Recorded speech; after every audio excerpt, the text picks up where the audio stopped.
النبي صلى الله عليه وآله وسلم صرح لنا وشمل بذلك الإمام المهدي سلام الله عليه. والشيء المحقق إنه لما يظهر الإمام يأتي إليه كل علماء الدنيا من أطباء وكيميائيين وفيزيائيين ومخترعين وغيرهم فيمتحنونه، يعني يمتحنون الإمام سلام الله عليه، فيجيبهم الإمام بأحسن جواب وأسدده. اليوم عدد سكان الكرة الأرضية 8 مليار نسمة، مو كلهم يعبدون الله عز وجل، وإنما نسبة العبادة إلى الله سبحانه وتعالى مثلا 30%، 40%. عند الظهور المقدس للإمام سلام الله عليه كل هؤلاء البشر راح يدخلون في حظيرة الإسلام، وتكون العبادة المطلقة والحقيقية إلى الله عز وجل 100%.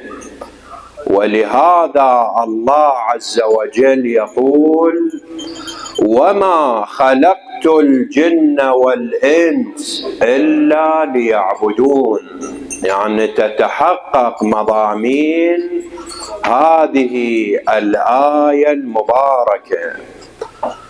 الإمام الباقر عليه السلام يقول: إذا قام قائمنا أهل البيت، الضمير في اللغة العربية يعود إلى الإمام. إذا قام قائمنا أهل البيت وضع يده على رؤوس العباد فكملت به أخلاقهم، كملت به أحلامهم. يعني شنو يتمنى الإنسان راح يتحقق.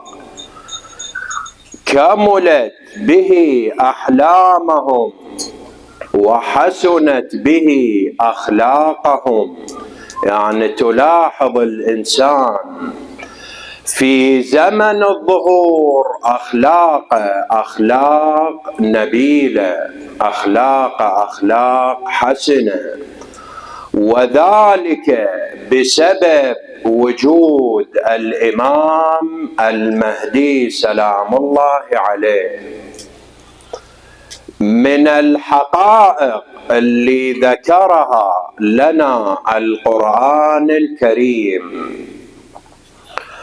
إن نبي الله عيسى عليه السلام: إني متوفيك ورافعك إلي. نبي الله عيسى عليه السلام رفع إلى السماء، وله من العمر 33 سنة، ويعود إلى الأرض عند الظهور المبارك للإمام سلام الله عليه. الإمام المهدي عليه السلام يأتي إلى فلسطين، إلى بيت المقدس. وقبل أن يبدأ الإمام الحجة عليه السلام بصلاته الواجبة يلتفت فيرى المسيح عليه السلام، الإمام الحجة عليه السلام متواضع، يحترم الآخرين، يلتفت إلى عيسى ويقول له: أتصلي بنا؟ يعني مخير، تصلي بينا لو ما تصلي. ما قال له صلي بنا، هذا أمر واجب، أمر مفروض تطبيقه. أتصلي بنا؟ يقول له: لا يا ابن رسول الله، أنت أولى بالصلاة. فيصلي عيسى خلف الإمام.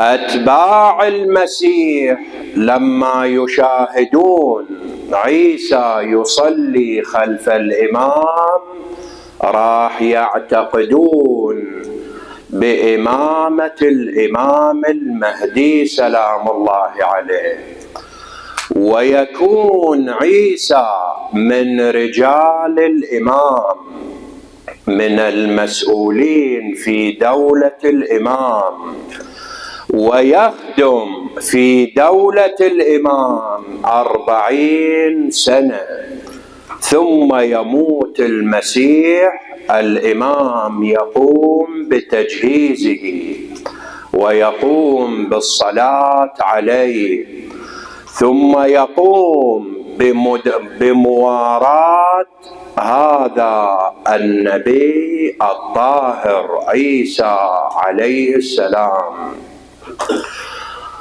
في الختام نهدي هذا الدعاء لسلامة الإمام أمل المستضعفين المهدي سلام الله عليه. اللهم وصل على ولي أمرك القائم المؤمل والعدل المنتظر، وحفه بملائكتك المقربين، وأيده بروح القدس يا رب العالمين. اللهم واجعله الداعي إلى كتابك والقائم بدينك، استخلفه في الأرض كما استخلفت الذين من قبله، مكن له دينه الذي ارتضيته له، أبدله من بعد خوفه أمنا، يعبدك لا يشرك بك شيئا. اللهم أعزه وأعزز به، وانصره وانتصر به، وانصره نصرا عزيزا، وافتح له فتحا يسيرا، واجعل له من لدنك سلطانا نصيرا. إلى أرواح المؤمنين والمؤمنات، وبالخصوص إلى أرواح أمواتنا جميعا، الفاتحة مع الصلاة على محمد